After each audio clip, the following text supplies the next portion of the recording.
Good afternoon, everyone. Welcome to NextHome 2021, Housing Central Ohio's Next Million. My name is Janitza Brongers. I'm a principal and director of housing at Moody Nolan. With that, I'd like to say a few words about housing. The National Association of Home Builders recently released a study highlighting the impacts of housing costs and mortgage rates on housing affordability. With every increment of $1,000 in price of a Central Ohio home, there are 1,093 households that will no longer qualify for a standard mortgage loan.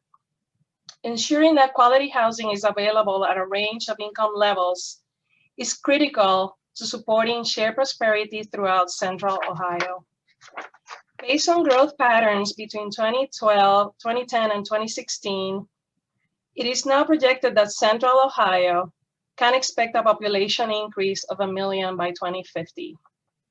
Recently, the National Low Income Housing Coalition released its report that Central Ohio is still short about 48,000 affordable homes to meet the need.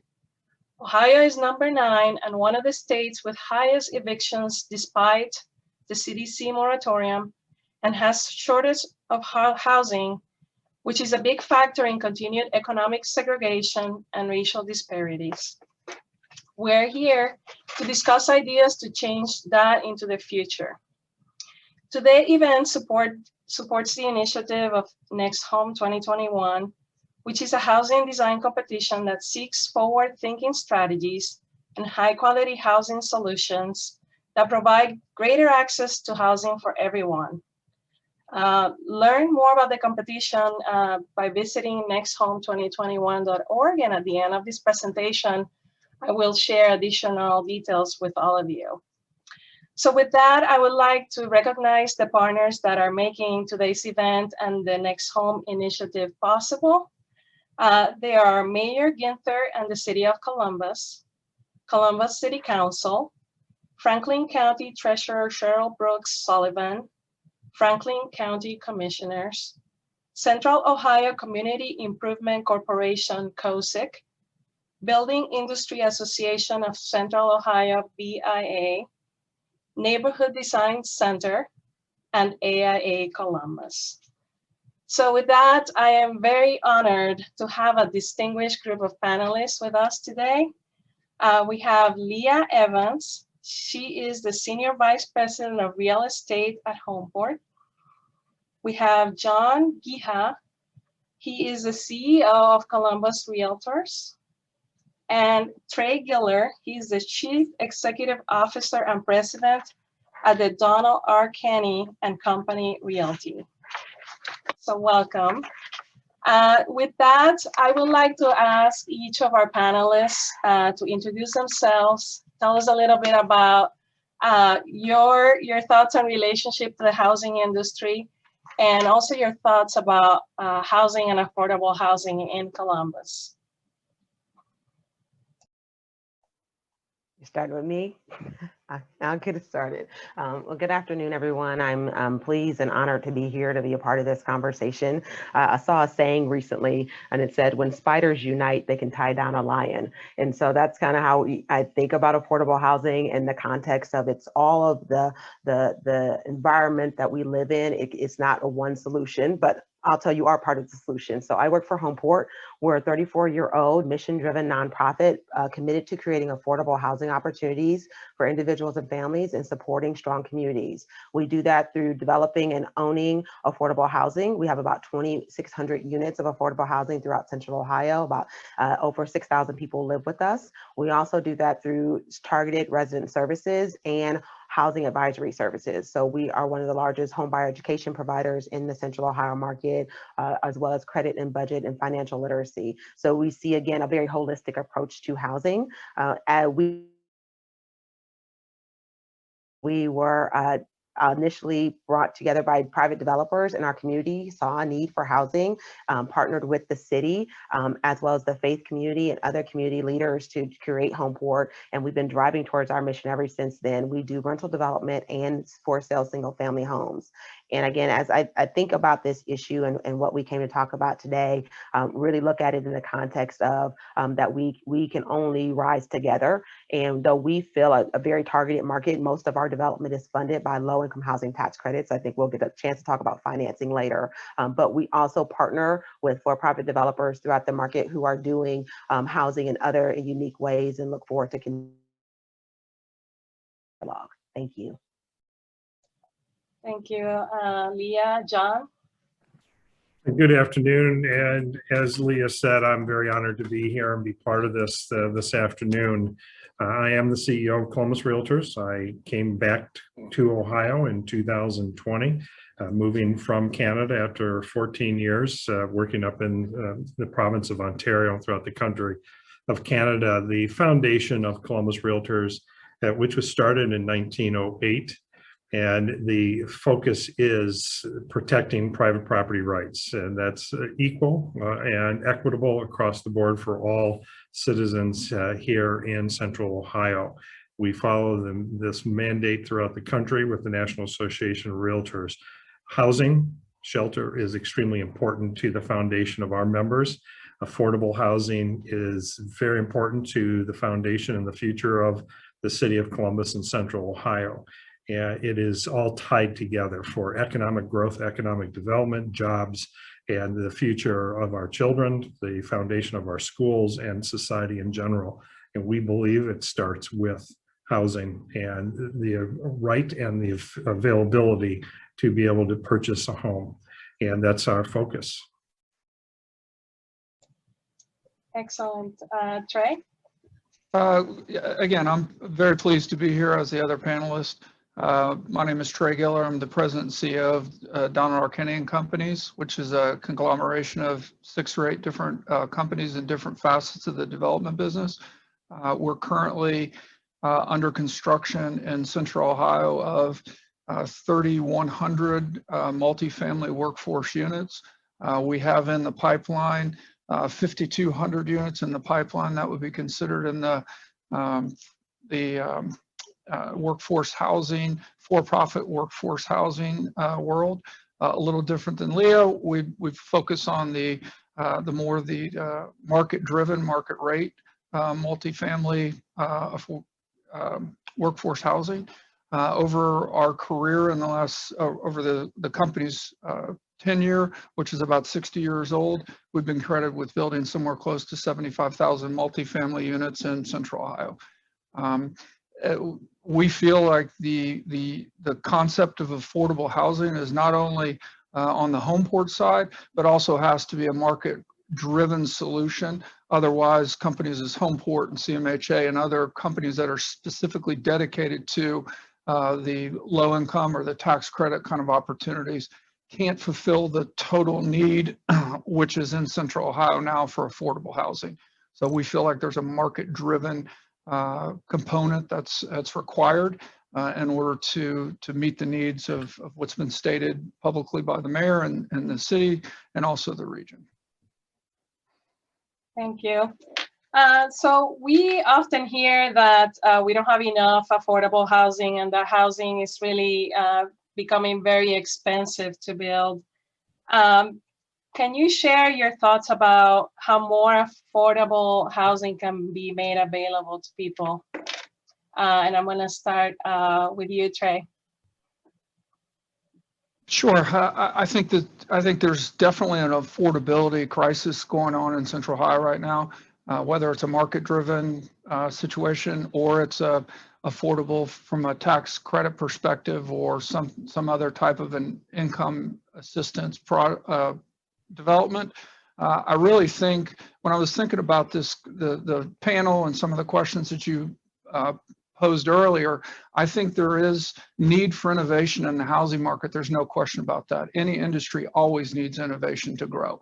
You either innovate or die, so you have to innovate. However, I do think there's some blocking and tackling that could be done right now that could make it more affordable to bring either single family homes or multifamily homes to the marketplace. I think some of the zoning restrictions that are in place, not only in the city, but also in the general Central Ohio region, make it very difficult to bring any type of housing from a density perspective to the marketplace.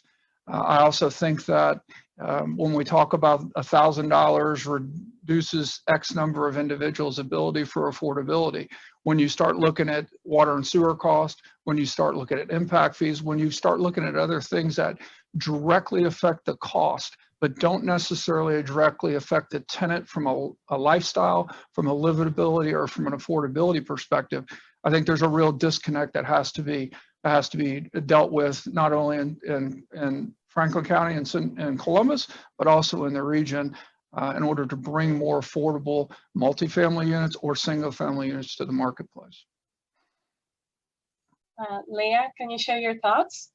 Yeah, I would echo Trey's comments and, add on that, we're talking about the financing, the regulatory environment, and the innovation piece. So, there are all of these pieces that we pull on at the same time that have to work in tandem and then support each other. And the examples that you think of as if you want to be innovative, can you really put, what's the building code around a 3D printed house?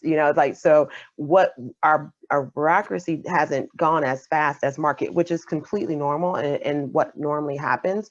But the zoning, the policies and things that we had from previous generation haven't caught up. And in some ways they were designed to restrict the development of housing and certain types of housing. If we think about redlining and we think about other practices that we still live with the legacy of today. So I think that innovation obviously comes from the industry, but it also is going to come from the regulatory environment and even the financing environment that we find ourselves in when it comes to bringing affordability into housing. But it's work that can be done. It drives will. It cannot come just from the demands of the consumer. It cannot come just from those that are responding to the market. It has to be environmentally the will to make those kind of changes systematically. You think about accessory dwelling units or shared housing opportunities or other innovations that address the gaps in the marketplace. That is that continuum of affordability, and how are we prepared to actually receive that and support it. And I do think, we have an uphill battle. I think we'll talk about it later. We'll get to some of our NIMBY battles, but we do have a battle of educating the community and at a broad level about why housing matters, why is it important for communities, why is it a building block for communities, and why diversity of housing matters. And we can't just build this traditional single family home going forward as we grow. Yeah, that's really great. John, I'm interested, as you are leading the Columbus Realtors, as a general perspective and general overview on Columbus. What are your thoughts on supply and demand on housing right now? I first have to really echo Trey and Leah. They really hit so many important points, and a number of homes currently on the market. It's very interesting. We keep talking about the lack of inventory. We do have a high percentage of listings coming. Our numbers for new listings are up. It's the demand and the number of sales that are actually hitting the market at a very high rate, which is pushing prices up. The competition is extremely strong. There's a lot of frustration right now in the eyes of the consumer. We talked about this. The one thing that Columbus is very fortunate to have is such a passion to address this issue, whether it's with Homeport or the land bank, whether we're doing it with convergence. The number of entities that are focused on driving a change. The good news is there are solutions around the country, and we've seen this. I've seen it coming back from Canada, the solutions to innovation, but it's very important, and as Leah said, we'll talk about NIMBYism shortly, but density and transportation and walkability are extremely important. So when you look at inventory in Columbus and Franklin County, and actually in Central Ohio, it's not an inventory issue. It's just a high level of buyers and the actual market itself driving the sales. We know for a fact that they need to build 15,000 homes in Central Ohio. They're not there. They're at 11,000 homes. So the number of new homes that have to go up The regulation, the land costs, labor costs, material cost continues to rise, and that's affecting all of this that's happening around here. I've talked to my brother who is in the steel industry, and the time to buy an RV, to be able to get one on the market is 12 to 18 months. And refrigerators and furniture, everything is so backlogged right now, and that's affecting the new construction industry here in Central Ohio. So there is a solution. We have to make the decision to accept the solutions and continue to work together. And that's where convergence is coming, is bringing everybody together to create an action plan to move this forward. Great. More recent MORPC, Inside 2050, they're talking about more compact developments that will lead us into a more sustainable and ecologically friendly future.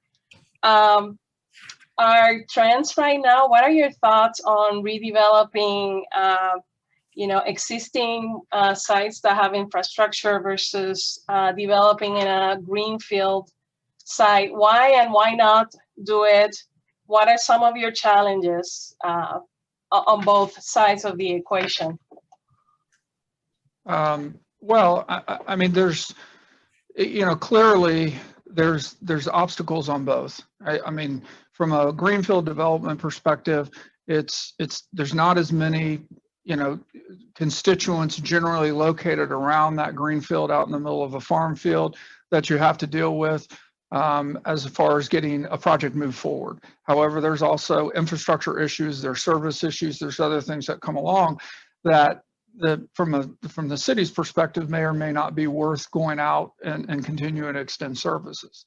Which I think from the city's perspective, they've been looking closer at, defining a 1970-ish boundary and really trying to focus back into that boundary to do redevelopment opportunities where there's infrastructure and services that are already available. So it's not spreading and stretching the city services and infrastructure out, which to me makes a whole lot of sense from that perspective.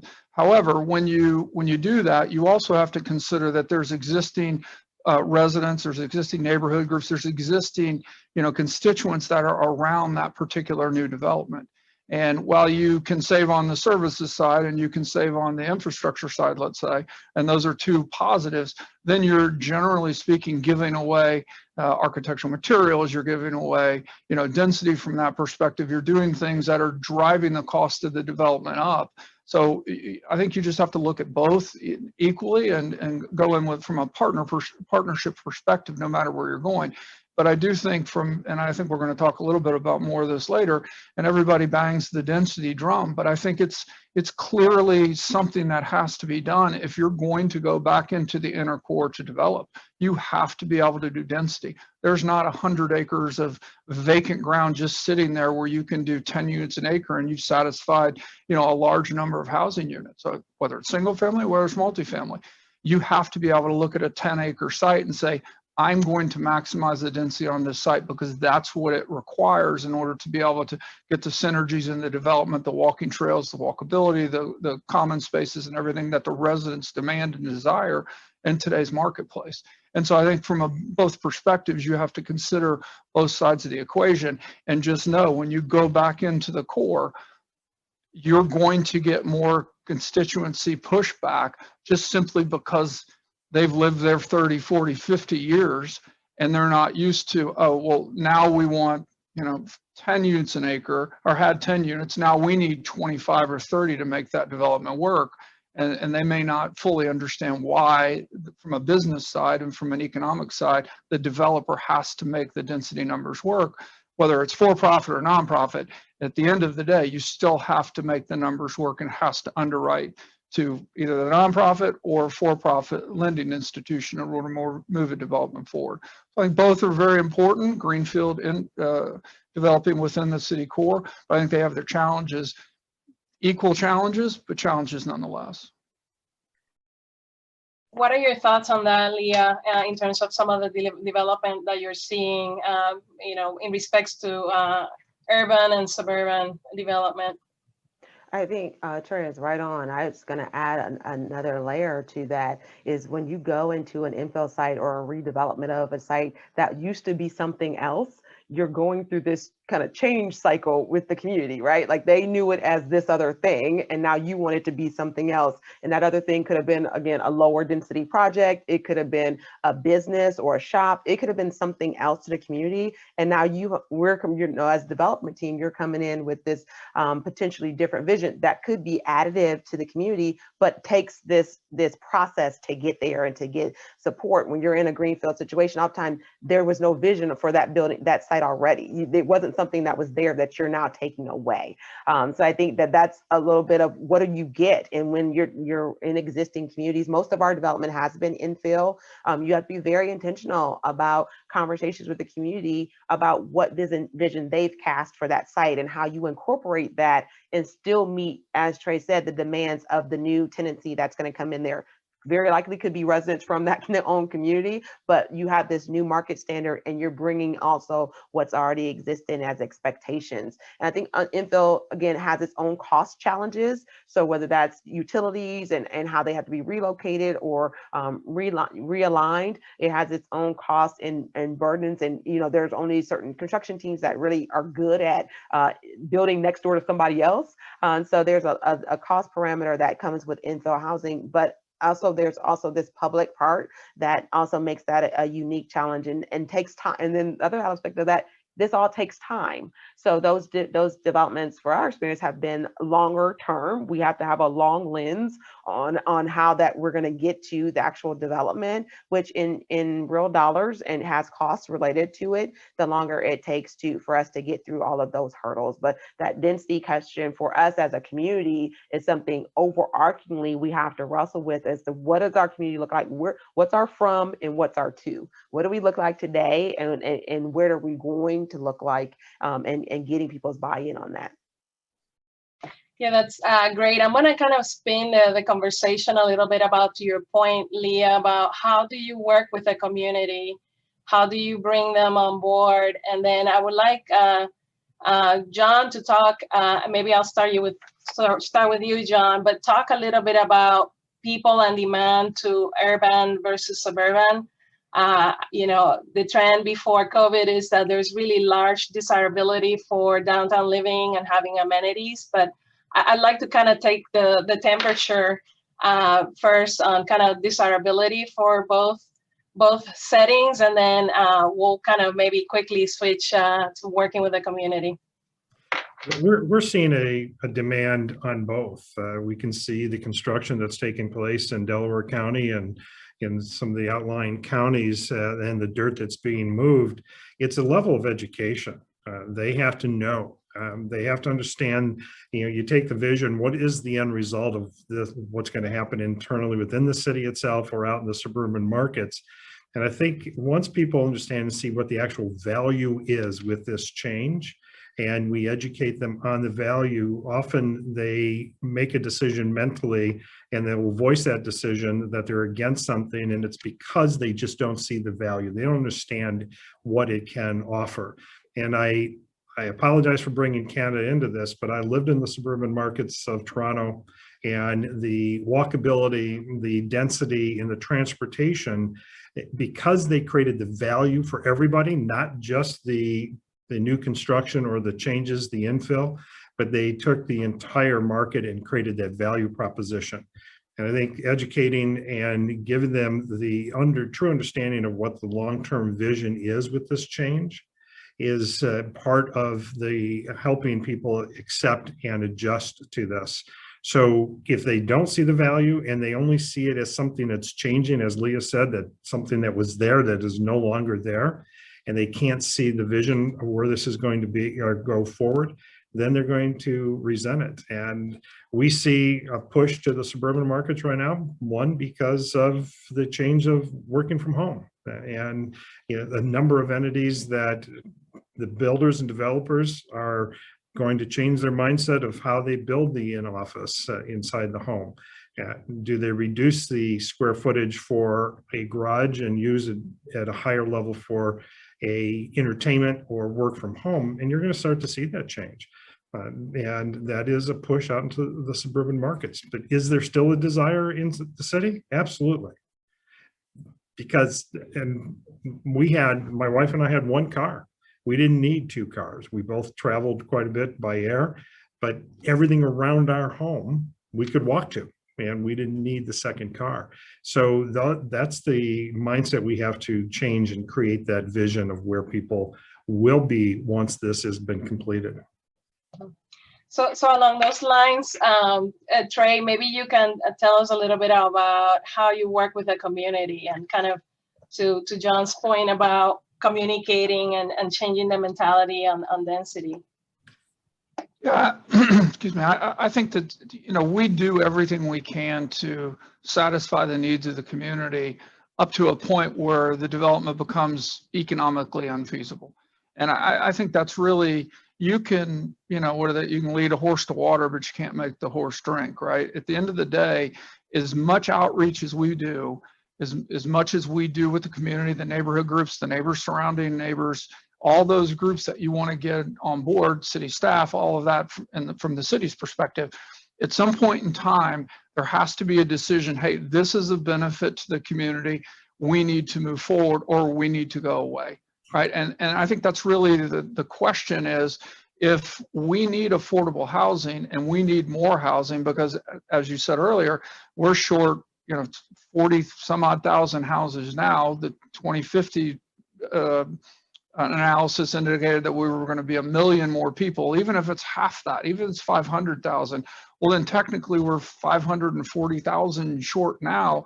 And if we're building not to the permit level that we need, we just continue to get behind the 8 ball. And to catch up from behind the 8 ball that far takes a really drastic decision. And I think that's what I think that the neighborhood groups and I think some of the neighbors need to say, hey, we need to get invested changes coming. We need to add some value to that for the developer and as it relates to more density, but then we want to give back of additional walking trails, additional parks, additional things within a development. And I think that's where the give and take comes in. In the city and most of the inside the city, it's more from a density perspective, more available from a density perspective, and the neighborhood groups. In the suburbs is completely, it's a non-starter. Anything, in some municipalities and some townships, anything over 2 units an acre is too dense. Well, that's, unfortunately, that's kind of it's a ridiculous statement to make if we are so short housing and we want to grow as a community. Everybody has to pitch in, whether it's, the city and the groups or it's out in the suburbs. You cannot make a development. The dirt John's talking about pushing, we develop as well. We have single family subdivisions that we develop out in Delaware County. We're finding that the home builders are having a difficult time bringing a single family house, first time single family house in Delaware County for anything under $300,000. By definition, that's not necessarily affordable. And so you're really segregating the county against the cities, and there's no affordability, there's no inclusion. There are a lot of things that everybody talks about. Doesn't really happen out in the townships and out in the other counties, simply because they put a density or they put ridiculous requirements that aren't really adding value to the house, but just reducing the number of people that can come to their municipality or their township or their county for whatever purposes they have. And the affordability gap, as it continues to widen, it's very concerning, because if you are not able to get workforce housing or transportation, we take a risk of losing jobs in this region. And when an employer can't bring people into work or have that workforce housing available to them, they're moving and they're leaving. And that is long-term a very strong concern of ours, because we need what One Columbus is doing in other entities to drive jobs here. We need to maintain and grow organically and bring new opportunities to the community and not lose them because we can't house or transport people to work. I think that's an interesting reflection again, that it's not housing in and of itself is not an end. It is all of these other impacts on the strength and really the sustainability of our community. Let's just be frank, in Ohio, cities earn money from businesses, not necessarily from residents. Residents cost money. Cities earn income tax. So that's the environment we live within. And so we have to connect these dots across the board as to what other positive impacts housing has on the community as it relates to overall health and sustainability of the community, to continue to grow, to continue to be vibrant. Again, you looked up and we were the 14th largest city in the country, and we're looking to continue to grow. We'll have, over 900,000 people in just the city of Columbus and upwards of 2 million in our region, as you're saying from the 2050 study. And so that's a lot of people. And if you look at cities that have that kind of population growth, they have more density, they have more neighborhoods where you can walk, more walkability, they have more invested in public transportation. So all of these things kind of work together as you benchmark what is it that what is it that we want to create for all citizens to be able to access, and that access to housing in a variety of locations is a big piece of that. And then as it informs the affordability and how affordable something is going to be, you create that exclusivity that Trey is talking about. When you have a minimum price point of $300,000 as entry, like you're creating that exclusivity and actively creating exclusive neighborhoods instead of that inclusive neighborhood that we are all talking about. But that's a much broader conversation, right? I am really energized by the conversation today. I hope that at some point these conversations continue. I personally worked on projects where I work with the community and people say we don't want those people in our neighborhood. And when it refers to, you're trying to work on a project that provides affordable housing, I think moving forward into the next years, I hope that this is the first of many collaborations, but I think kind of spreading the word, bringing information about why density is important will benefit all of us. So perhaps that's something maybe to take away later from our conversation today. But I think kind of level of education to other different municipalities that are struggling with density, that may be kind of a possible notion. And to that sense, I wonder if any of you have thoughts on the current City of Columbus zoning code. I believe that there's a coming update, or and there may be changes coming. But do you have thoughts on current zoning or other challenges working in Columbus? I don't know where we stand with that yet. I'll just jump off because Trey and Leah will have a lot more to say about this. We're still looking and reviewing where they're headed with this new change with the zoning. What we shared yesterday in a conversation was make sure that we understand what everybody wants and what is the end result of this change in the zoning and how it will affect us long term. And I think that open communication and dialogue is vital, but we're still looking at it from Columbus Board of Realtors.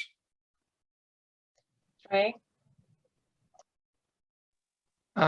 Yeah, and I'm fortunate to be included in some of those conversations with the city on the updated zoning code, and I really think it's a step in the right direction. The real question will be is can they get it over the finish line in a meaningful way that puts density and puts some of the other development things we've talked about in the forefront, and then it's an approved code going forward that's a usable code. I find the variance process that we have to go through on every single development is time consuming, it's complicated, it just costs more money to deal with.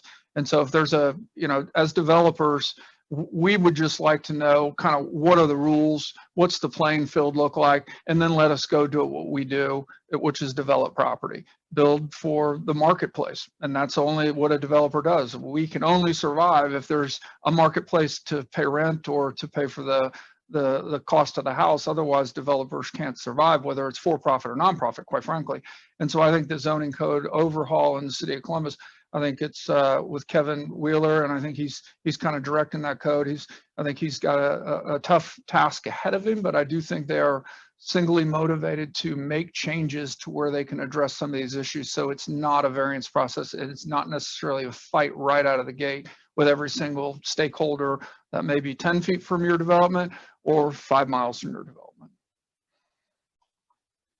So I'll add on, yes, that I commend the city for undertaking this large task. It's a heavy lift. I think Reynoldsburg recently went through a redo of their zoning code. It's a lot of work. Having worked at the city of Gahanna, I'm a city planner by education and background, knowing the amount of work it takes to overhaul these kind of codes. But the challenge is that you have codes, they sit on the shelf. They were created, years ago, and they're not reflective of what's going on in the marketplace. So I think it needs to continue to be an iterative process where there's some opportunity for changes and updates on a more regular basis. So looking forward to what can come so that we can create housing opportunities that serve a wider range. So obviously, of course, we're focused on affordability, but we're talking about range of household size, range of abilities, range of ages, So I think that when we have a code that furthers some of these things that include density and looking at what is really the right parking standard to have nowadays and asking ourselves some of those questions, I think we're definitely going to be in a better off situation. As Trey said, if we know what to expect, we can plan projects that respond to that versus there being a lot of unknowns and a lot of navigating that comes from putting development deals together now. So encourage that activity as well as good sound land use plans and the communities thinking about what the community looks like as it grows and changes and putting that out into the public sphere so that it can be a development community can respond to it, and actually we can plan for where that housing growth is going to happen. So obviously we're, there's an initiative to build a house. To that extent, I wonder, the typical standard 4.2 person per family is kind of not as much, and there are other kind of demographics that we're looking to house. Can you tell us your thoughts as to, who are we building for? Who are the demographics you see? If we have a project of a small house, what is the ideal prototype? Who will you build it for? Leah. We're building for everyone. That's my answer. Everyone. Again, we have we do senior housing, we do family housing, we have multifamily, we have single family homes.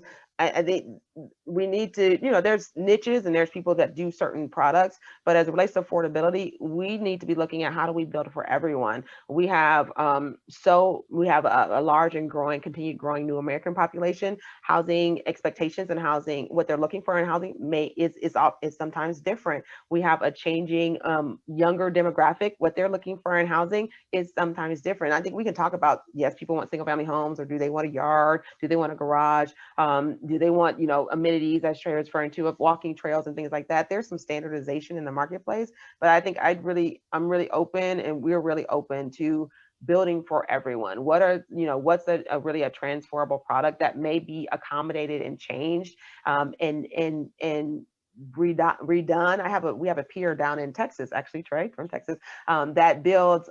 They actually build 2-bedroom homes to start.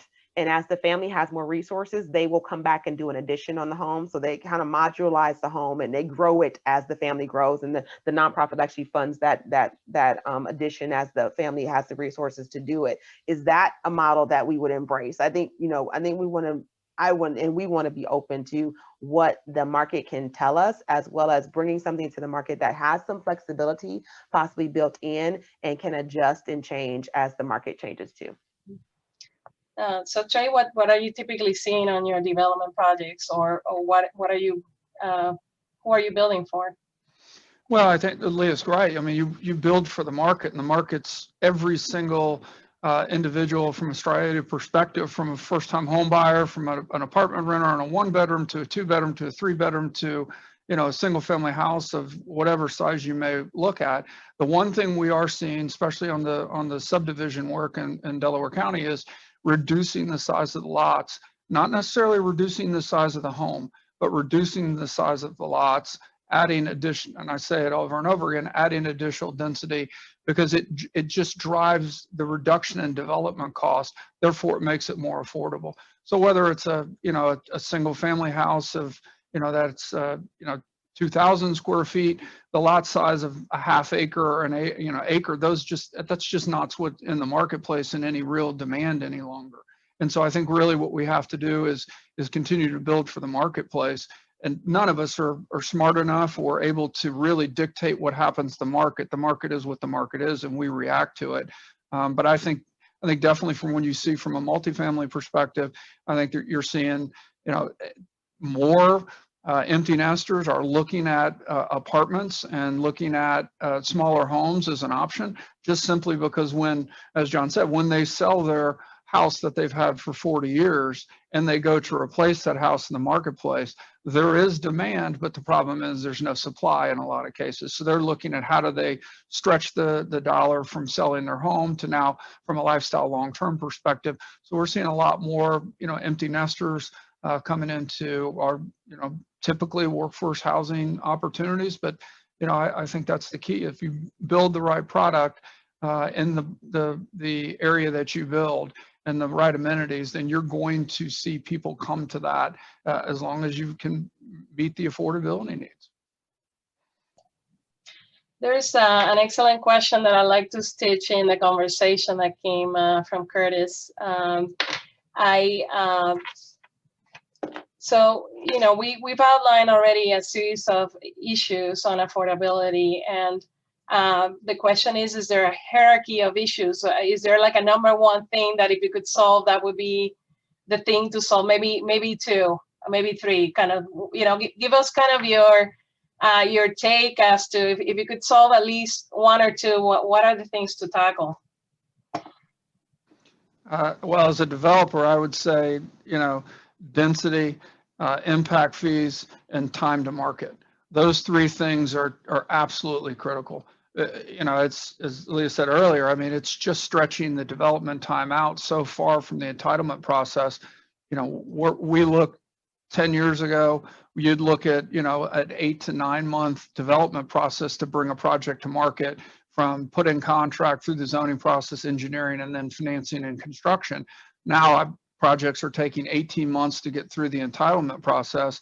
And, a lot of things change in 18 months. I mean, 6 months ago, cost of lumber was basically 100% less than it is today. 6 months ago, lumber costs were, let's say for an apartment, were $6,000 to $7,000 per unit just for lumber. Now we're at $12,000 to $14,000 for that exact same apartment. 6 months later, it's $14,000 more expensive. So if you penciled out a project with 6 months ago lumber prices and you look at lumber prices today, that project doesn't pencil anymore.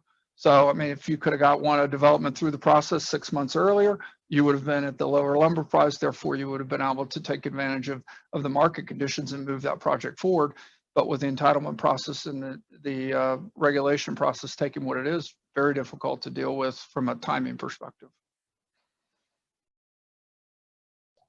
Leah, you have thoughts on that, on the issues you could that are bigger for you? I agree. And then I'll add my three, which would be around, because I think Trey makes a really good point.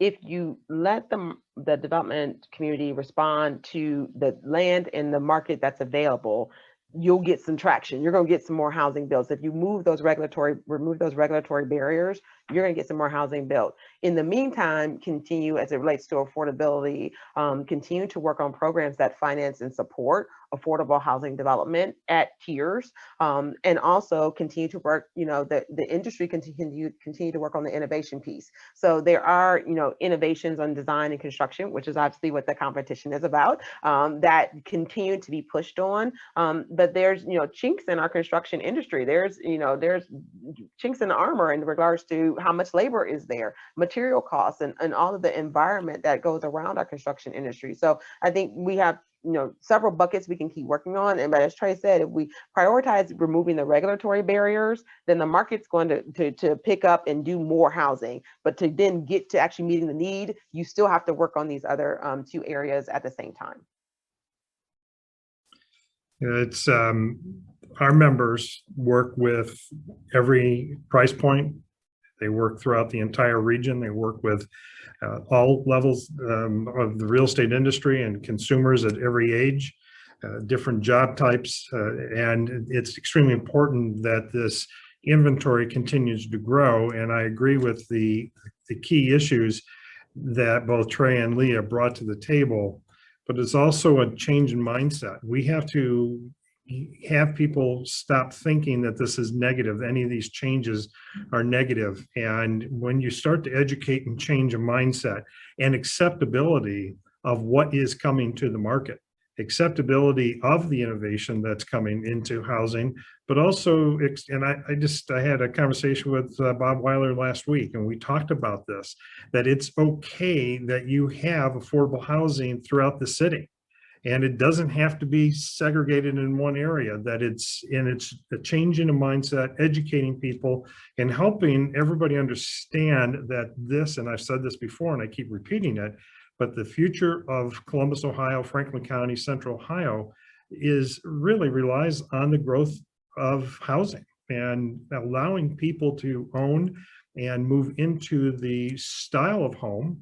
And the other thing that's changing us that we have to pay attention is that we are living longer, we're healthier, we're movable, and we're not moving into a retirement community and sitting. We're moving into communities and we're moving.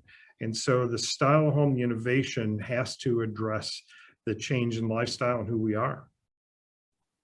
Denise, I want to just add on that I want to commend a group that actually got started and recently, Neighbors for More Neighbors. So there is, a growing groundswell of support for more housing and more density, and getting more people to be part of that conversation. And as John said, start to change how we think about affordable housing, density, where housing can be built, who should be able to live there, is an important key.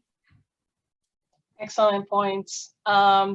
With that, Leah, since you mentioned on your last comments a little bit about innovation solutions, I would like you to share with us some of your thoughts on things that you may have seen or are of interest to you on innovation. So we've done a couple of modular homes, which we like. We like that concept. There's a speed of execution. We didn't see a lot of cost savings from that, but we had a speed of execution, and there's quality there. There's it's been a great product. I think we're interested in. I have a peer in Virginia that's doing some 3D printed homes that I'm going to get more information about. Not sure how that all comes together, but I'm also interested in shared housing models. We used to build a lot more just as a society. We used to build a lot more like duplexes, row houses, that kind of housing, and we seem to have gotten away from that. So interested in what that could look like if we brought more of that work back, and accessory dwelling units. And as John was saying, are you using your garage for just a car? You're using it for your home gym or your other, your home office, or maybe you're housing someone there. There's been some good work around shared housing in some of the higher price markets, like on the East and West Coast around, a senior, you were mentioning, empty nesters or people who want to move from their large house. Maybe now they want to rent a room in that house and they want to create a shared housing environment. Things that we can do to support those initiatives to find housing where it already exists is another path. But I am, we're continuing to look at modular prefabricated products and how do you bring that to market at some scale and in keeping with the characters of different neighborhoods, right? Like you don't want to just bring the same modular house and drop it in 4 different neighborhoods. You want to see how the replicability of it, but also is there room for some design expectations on the exterior that could be changed in keeping with the different neighborhoods you could conceivably see that product in. John, can you share some of your ideas on things you've seen on innovation? Coming back, again, I'm bringing Canada up. We were working with a developer, Sifton Properties, and they are starting a project that the entire development is entirely electric, to the point that they are going to have parking for 100 autonomous vehicles, so that I can make a decision if I'm going to have a garage. If I'm not, I'm going to call the car up and it will take me wherever I need to go. But they're also creating that walkability. So the these net zero homes that they're building, it was very interesting when we moved there. The development where we moved, they did not have garbage disposals. They do not have any emission coming out of the home. And so that's one of the changes that we're seeing. And I'm really glad to hear Leah talk about the shared housing, because that is a trend that we're looking at. We're also seeing some developments where they're looking at the carbon footprint, and so they're building the gardens. And within the center of the community is a farm and garden, and it's owned and managed by the community itself. It's an expensive project at this point, but they can buy their meats, they can buy their vegetables, they can buy their fruits from their own community, and that carbon footprint is really reduced dramatically.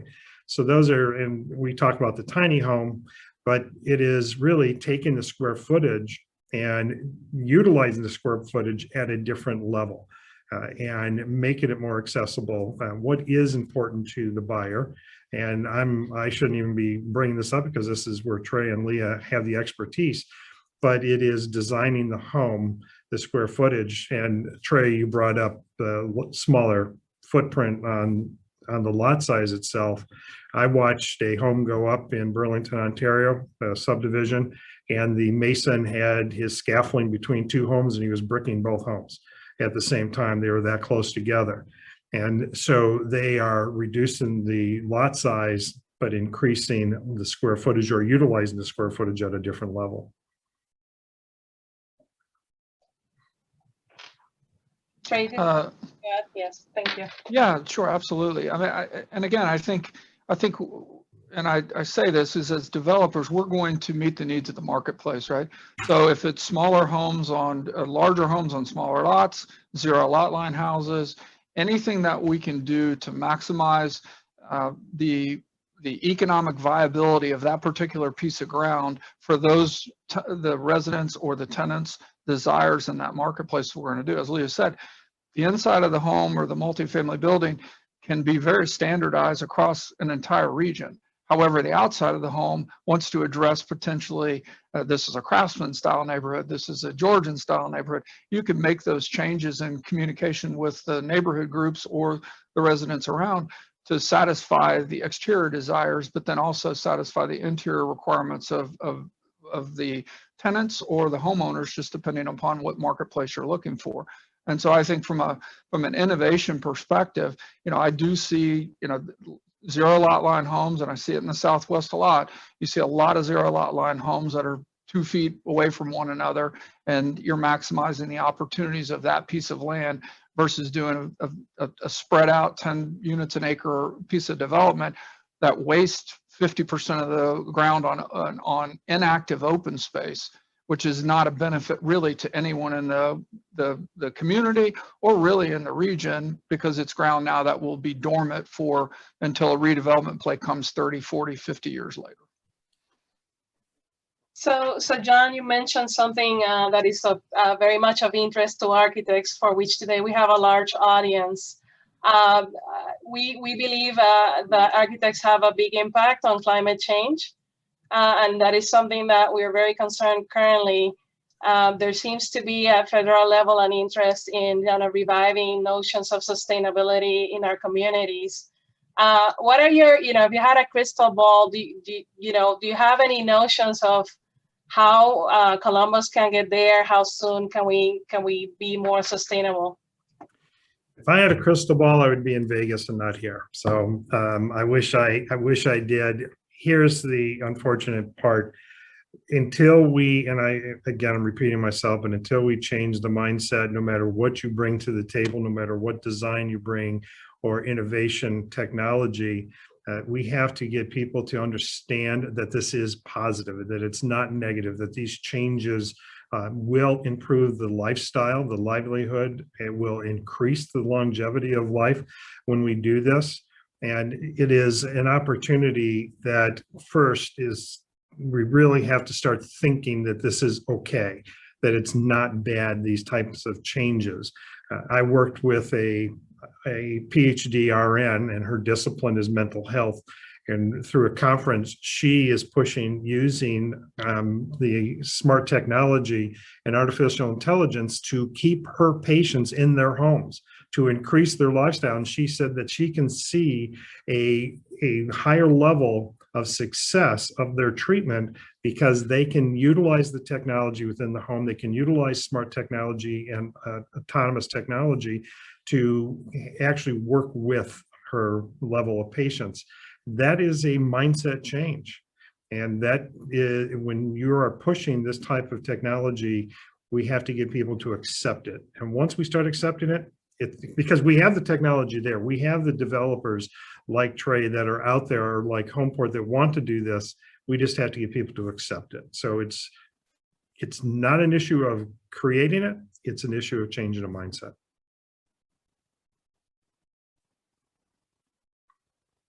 Great. We are approaching the hour. We're very excited to have this conversation today. It sounds like I'm hoping it's the beginning and not the last. We need to continue working together as an industry to move forward our city, to allow some of these exciting opportunities that you described today. So with that, I would like to thank all of you, Leah, Trey, John. Thank you so much for being part of this conversation. And we hope to the audience that this has inspired you to participate on the NextHome 2021 design competition. We would like you to visit the website. It's again, nexthome2021.org. Please note that in order to participate in the competition, you must register by May 21st. And with that, I'd like to bring up, there's a slide we are going to share that has both the prototypical sites that have been brought forward. There is a site located in the North Hilltop area and a site located in the Whitehall neighborhood. So we hope that these kind of represent different densities, and will really spur different kind of very exciting solutions. And this will be a solution that COSEC is looking and the city looking to implement and build. So this is an ideas and competition, but it's more than ideas. It's something that will get built. If you have any questions, please email nexthome@columbusndc.org. And again, thank you so much for joining us today. We hope to connect soon and enjoy the rest of your day. Thank you. Thanks, everybody. Thank you.